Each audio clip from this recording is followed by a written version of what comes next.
Hi friends, welcome to Indu's Kitchen. இன்றைக்கி நம்மளோட கிச்சனில் இட்லி தோசையோட தொட்டு சாப்பிட்ற மாதிரி ஒரு டேஸ்டான இட்லி பொடி எப்படி செய்கிறதுன்னு பார்க்கலாம். இதை செய்கிறதுக்காக ஃபர்ஸ்ட் ஒரு பேனில் மெஷரிங் கப்பில் 1 கப் அளவு கடலைப்பருப்பு சேர்த்துக்கலாம். ஸ்டவ்வை லோ டு மீடியம் ஹீட்டில் வச்சுட்டு இதுலேருந்து நல்லா வாசனை வந்து லைட்டாக கலர் மாறுற வரைக்கும் வறுத்துக்கோங்க.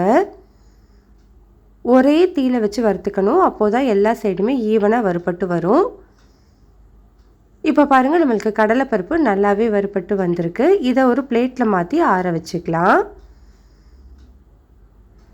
இப்போது அதே பேனில் அதே மெஷரிங் கப்பில் 1 கப் அளவு உளுந்து சேர்த்துக்கோங்க. நான் இன்றைக்கி கருப்பு உளுந்து சேர்த்துருக்கேன். கருப்பு உளுந்துக்கு பதிலாக நீங்கள் வெள்ளை உளுந்து கூட யூஸ் பண்ணிக்கலாம். நீங்கள் எந்த கப்பில் 1 கப் கடலைப்பருப்பு எடுத்தீங்களோ அதே கப்பில் 1 கப் அளவு உளுந்து சேர்த்துக்கோங்க. ஸ்டவ்வை லோ டு மீடியம் ஹீட்டில் வச்சுட்டு இதுலேருந்து நல்லா வாசனை வந்து லைட்டாக கலர் மாறுற வரைக்கும் வறுத்துக்கலாம். பாருங்கள், இந்த அளவுக்கு வறுபட்டால் போதும். இதையும் கடலைப்பருப்பு இருக்கிற அதே பிளேட்டுக்கு மாற்றிக்கோங்க. இப்போது அதே பேனில் காரத்துக்கு நான் ஒரு 20 வரமிளகாய் சேர்த்துருக்கேன். உங்களோட காரத்துக்கு ஏற்ற மாதிரி மிளகாயோட அளவை எடுத்துக்கோங்க. இது கூடவே 1 டேபிள் ஸ்பூன் கல்லுப்பு சேர்த்துக்கலாம். மிளகாயோட உப்பு சேர்த்து வறுக்கும்போது நம்மளுக்கு மிளகாயோட நெடி வந்து ஏறாமல் இருக்கும். இப்போ இந்த மிளகாய் நல்லா சூடு ஏறுற வரைக்கும் மட்டும் நல்லா வறுத்துக்கோங்க. சூடு ஏறினதுக்கப்புறமா இதையும் அதே பிளேட்டுக்கு மாற்றிக்கலாம். இப்போது அதே பேனில் கொஞ்சமாக கருவேப்பிலையை நல்லா கழுவிட்டு சேர்த்துருக்கேன். இந்த கருவேப்பிலையை ஸ்டவ்வை லோ டு மீடியம் ஹீட்டில் வச்சுட்டு நல்லா மொறுன்னு வர வரைக்கும் வறுத்துக்கலாம். இப்போ பாருங்கள், நம்மளுக்கு கருவேப்பிலை நல்லாவே வறுபட்டு வந்திருக்கு. இதையும் அதே பிளேட்டுக்கு மாற்றிக்கோங்க. இப்போது அதே பேனில் ஒரு சின்ன துண்டு பெருங்காய கட்டியை சின்னதாக பிச்சுட்டு சேர்த்துக்கலாம்.